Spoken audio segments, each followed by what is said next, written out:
Hey everybody, welcome back to Harris Family Adventures. Now I know the last video we left off saying that's it for Massachusetts adventures, but then we realized we forgot to talk about Plymouth. So we have one more for you, and that is our day in Plymouth, Massachusetts. Now we actually were there the day before and then went back for a full day. So here's what happened. My parents came out to see us and spend some time with us, and they had flown into Providence, which was actually way easier to get to than Logan Airport. So think about that if you're going to be traveling to that airport or that area. And so we went down to pick them up, and we realized kind of in that south of Boston area, there was Plymouth, Massachusetts. Now again, this was November 1st. The day that they flew in was November 1st. So we are in that Thanksgiving time, and we thought, what better than to go to Plymouth? So we took a little detour and we stopped at Plymouth, and we did see the Rock. So here's a picture of the Rock. But it was after 5, and so the Mayflower ship reproduction thing was closed. The shops were closed, so it was cold, it was rainy, it was kind of a letdown. So we went back to Worcester where we were staying, had a nice warm dinner, and then loaded back up the very next day and went back down to Plymouth. So that was November 2nd. Now I did just look as of today, which is mid-January, that the shops and the museum are seasonal, I believe, and so they don't open until April. So always make sure anything in that northeast area, I would say make sure and check. There's a lot of seasonal things, so before you make a commitment, make sure to check first. So first of all, parking.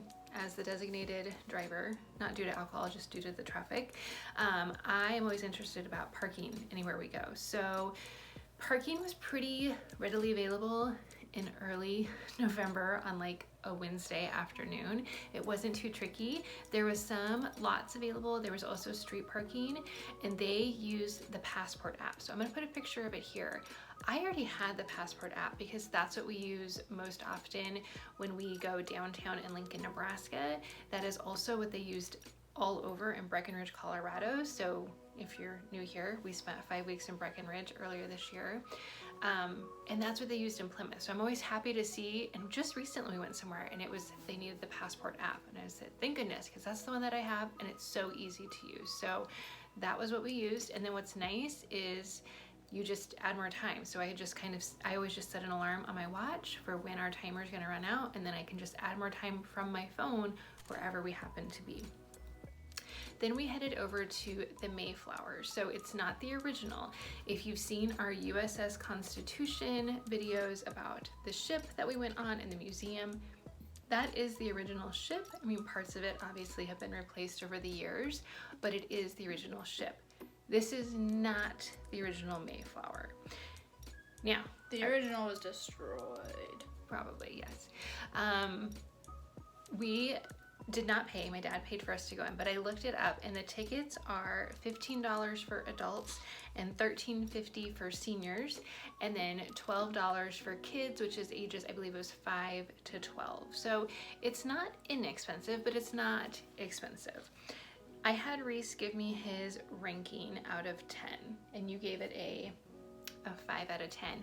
But he did say, and I think this is a really good point, this is reflecting after we have got to visit some really cool museums. The USS Constitution and the museum were so cool, they were better than the Mayflower. Tea Party Museum, I loved. It wasn't your favorite, but it was better than the Mayflower. It was better than the Mayflower. So, and it is a bit of a drive, but now we can say we were aboard a replication of the Mayflower in November in Plymouth, Massachusetts, which is a really cool thing to be able to talk about. How it worked there, in each place is a little different. If you've seen our other videos, you can go back. I'll link them down below. The Tea Party was completely a guided tour. Like, you don't go off on your own at all. Like, everything was guided and timed. The USS Constitution, I think there were people that could answer a question, but they were working on it while we were on there. The museum is completely self-paced, but has a ton of information. The Mayflower was interesting in that when you got your ticket, when you bought your ticket, you would get you could pick up one of these. So this is a Mariner from England. So there were lots of versions. There weren't any women versions available. My mom even went and asked, like, hey, there doesn't seem to be any out there. And they're like, yeah, we're out. So what was cool about this is whatever one you had, so like Reese had a child one, then when you went to different spots, it would kind of say, now if you were a child at this point, you know, if you were a mariner at this point, if you were a woman at this point, these are some things to think about. You know, would you go back? Would you make this decision? How would you handle this? So that was kind of cool, but there was no specific tour guide.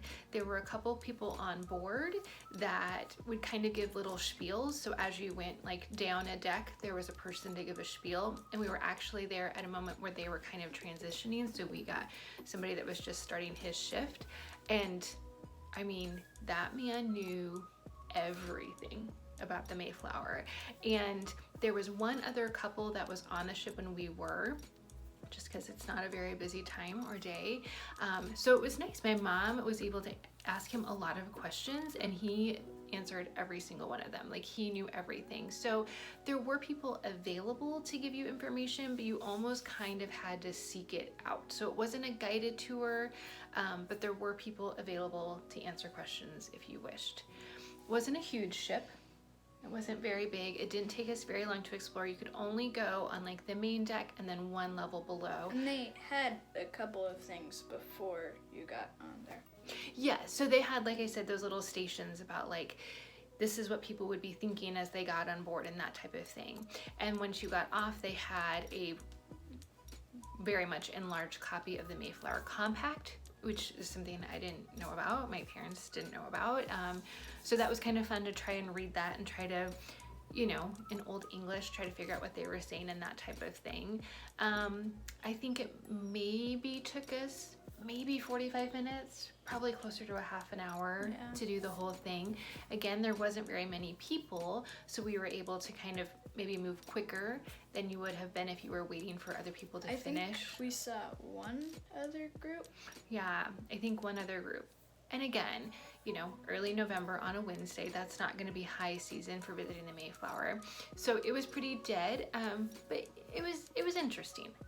Would I go back again? No. Would you go back again? No. So we got off, and then there were a couple of little shops towards the Mayflower ship. Now there's a street, and then there's a ton of shops across the street, and we'll get to that. But first we went in these little ones, and I think they were probably supposed to be recreations of like cabins that had been built at that time, and they had a lot of stuff in them. A lot. I mean, they were pretty small, but they had, you know, and this was a holiday season, so they had some like Thanksgiving and Christmas decoration. They had books, they had magnets, a lot of ornaments. They had wind chimes, earrings, like just a whole bunch of things. So I did pick up this book, and we realized we already had this book, right? We already had a copy of this book, but it was $8. Which was, I mean, that was the price from the shop, but that was also the price of the book. So they didn't try and upcharge. You know, you're in the shadow of the Mayflower reproduction, and they didn't try to upcharge in November.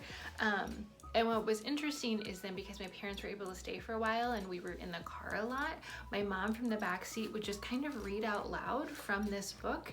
And it's so interesting. And actually, we didn't quite finish it when we were out there. So we're going to leave this out because she wanted to finish it on her own now that we're back. But I would recommend getting something like this, and maybe kind of like we did for the Salem witch trials, reading a little bit beforehand, so that as you're experiencing things and seeing things, you have some information to accommodate this new information with. I think that would be kind of helpful. But yeah, they had lots and lots of shops, and they had fudge in the shops, and I thought, well, surely the fudge will be cheaper across the street in all of those little stores.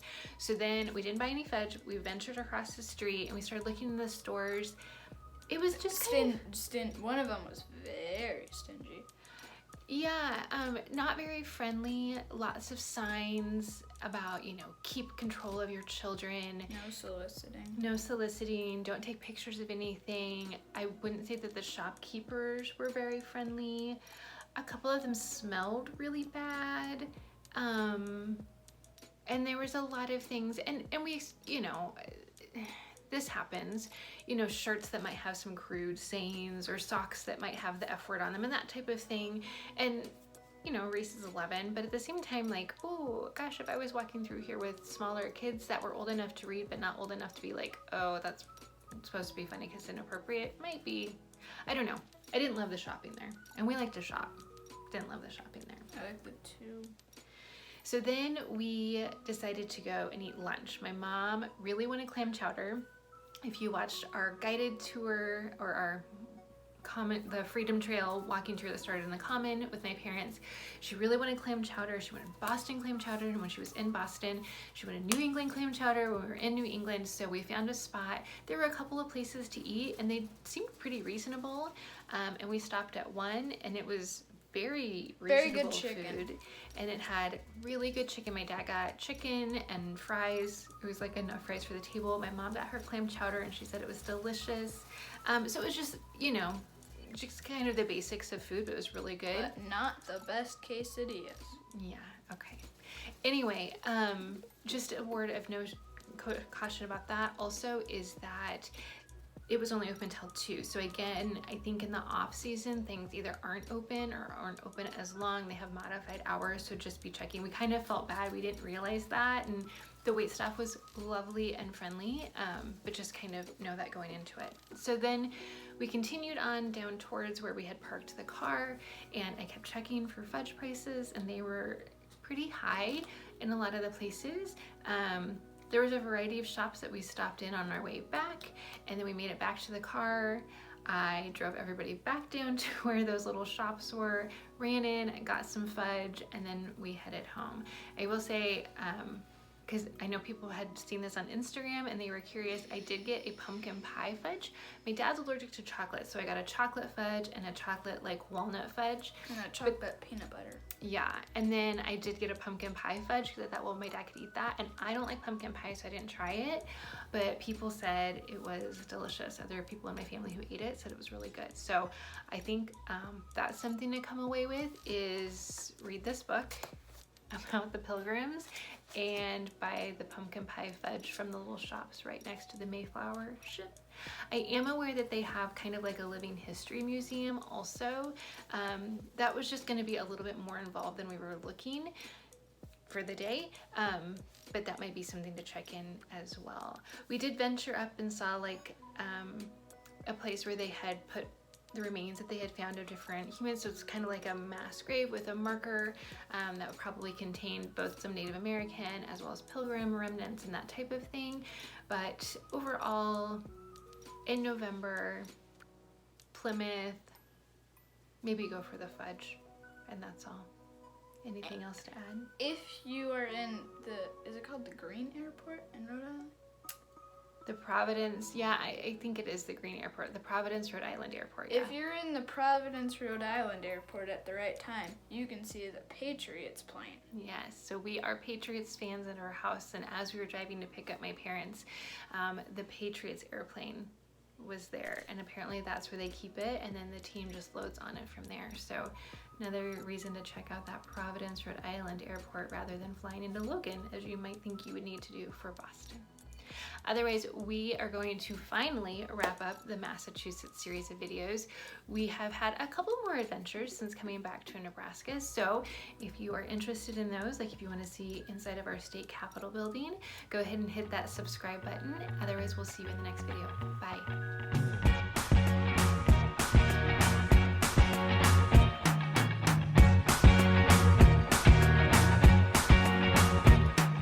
I can't forget